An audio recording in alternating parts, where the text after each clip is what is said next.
বিজয়ের মাস ডিসেম্বরের অষ্টম দিন আজ। দীর্ঘ স্বাধিকার আন্দোলনের ধারাবাহিকতায় 1971 সালের 26শে মার্চ স্বাধীনতা অর্জনের লক্ষ্যে শুরু হয় মহান মুক্তিযুদ্ধ। 9 মাস দেশে সর্বত্র চলে রক্তক্ষয়ী সংগ্রাম। লাখো শহীদের রক্তের বিনিময়ে অর্জিত হয় কাঙ্ক্ষিত স্বাধীনতা। মুক্তিযুদ্ধের আজকের দিনে জাতির উদ্দেশ্যে বেতারে ভাষণ দেন প্রবাসী বাংলাদেশ সরকারের প্রধানমন্ত্রী তাজউদ্দিন আহমেদ। খালেদ হাসানের প্রতিবেদন। যুদ্ধের ইতিহাসে 8 ডিসেম্বর খুবই গুরুত্বপূর্ণ একটি দিন। এদিন জাতির উদ্দেশ্যে দেওয়া এক বেতার ভাষণে প্রবাসী বাংলাদেশ সরকারের প্রধানমন্ত্রী তাজউদ্দিন আহমেদ বলেন, স্বাধীন ও সার্বভৌম বাংলাদেশ এখন একটি প্রতিষ্ঠিত সত্য। হানাদার বাহিনীর পরাজয় এখন কেবল সময়ের অপেক্ষা। একই সঙ্গে জাতিসংঘের নিরাপত্তা পরিষদে যুদ্ধবিরতি প্রস্তাবে ভেটো প্রদানের জন্য তৎকালীন সোভিয়েত ইউনিয়নের প্রতি কৃতজ্ঞতা জানান তাজউদ্দিন আহমেদ। জনাব তাজউদ্দিন একজন প্রজ্ঞাবান নেতা ছিলেন। তিনি সাফল্যের সাথেই এই যুদ্ধকালীন মন্ত্রিসভার নেতৃত্ব দিয়েছেন, তাদের দায়িত্ব ভালোভাবেই পালন করেছেন। কিন্তু স্বাধীনতার পর দেখা গেল এই যে মুজিবনগর মন্ত্রিসভাকে কোনো গুরুত্ব দেওয়া হচ্ছে না, ইতিহাসে তাদের নাম ভুলিয়ে দেওয়ার জন্য তৎপরতা চালানো হয়েছে। বিশেষ করে তাজউদ্দিন আহমদকে, যিনি অনেক ব্যাপক জনপ্রিয়তা অর্জন করেছিলেন এই সরকারের নেতা হিসাবে, তাকে মন্ত্রিসভা থেকে বাদ দিয়ে দেওয়া হয়েছে। এবং পরবর্তীকালে প্রধানমন্ত্রী জনাব শেখ মুজিবুর রহমান, তিনি কোনোদিন মেহেরপুর আমরকাননে, সেই বাংলাদেশ সরকার যেখানে জন্মলাভ করেছে, সেটি কোনোদিন পরিদর্শন করেননি।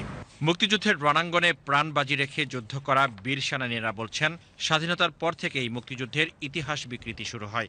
আর গত 16 বছরে যারা যুদ্ধ করেনি তাদের মুক্তিযোদ্ধা হিসেবে ইতিহাসে প্রতিষ্ঠিত করার অপপ্রয়াস চলে। মুক্তিযুদ্ধের এই যে সশস্ত্র পর্বটি, এটিকে ধামাচাপা দিয়ে তাদের কল্পকাহিনীকেই বেশি গুরুত্ব দেওয়া হয়েছে। যেমন স্বাধীনতা ঘোষণার ব্যাপারটি, মেজর জিয়াউর রহমান স্বাধীনতা ঘোষণা দিয়েছেন, কিন্তু এই কৃতিত্ব তাকে দেওয়া হয়নি। পরবর্তীকালে শেখ মুজিবের মৃত্যুর পর একটা কাহিনী প্রচার করা হলো। 25শে মার্চ রাত্রে, গভীর রাত্রে, শেখ মুজিবুর রহমান ইপিআরের সিগন্যাল সেন্টারে স্বাধীনতার ঘোষণার একটি মেসেজ পাঠান।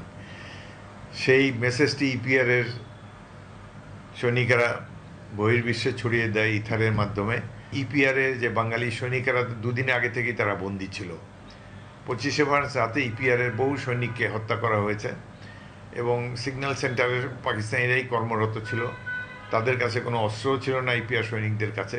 সুতরাং এই ধরনের স্বাধীনতার বার্তা রিসিভ করার মতো কোনো বাঙালি এই ইপিআর সেনা দপ্তরে ছিল না। সুতরাং এই ধরনের কল্পকাহিনীর প্রচার করার কোনো প্রয়োজন নেই। শেখ মুজিবুর রহমান বড় মাপের নেতা, আমরা সেটা অস্বীকার করি না, কিন্তু স্বাধীনতার ঘোষণা তিনি দেন নাই। স্বাধীনতার ঘোষণা মেজর জিয়াউর রহমান দিয়েছে। স্বাধীনতার যুদ্ধ কোনো রাজনৈতিক দল করেনি, এটি ছিল সাধারণ মানুষের যুদ্ধ, এবং এই যুদ্ধের নেতৃত্ব দিয়েছে ইস্ট বেঙ্গল রেজিমেন্ট এবং ইপিআরের সৈনিকেরা। মুক্তিযুদ্ধের এদিনে হানাদার মুক্ত হয় কুমিল্লা, ব্রাহ্মণবাড়িয়া, ফিরোজপুর সহ দেশের বিভিন্ন এলাকা। বরিশালে এদিন মুক্তিযোদ্ধাদের তীব্র আক্রমণের মুখে হানাদার বাহিনী বিভিন্ন নৌযানে করে পালিয়ে যায়। পরে সাব সেক্টর কমান্ডার ক্যাপ্টেন ওমরের নেতৃত্বে মুক্তিযোদ্ধারা বরিশাল শহরে স্বাধীন বাংলাদেশের পতাকা উত্তোলন করেন। Khalid Hossain, BTV news, Dhaka.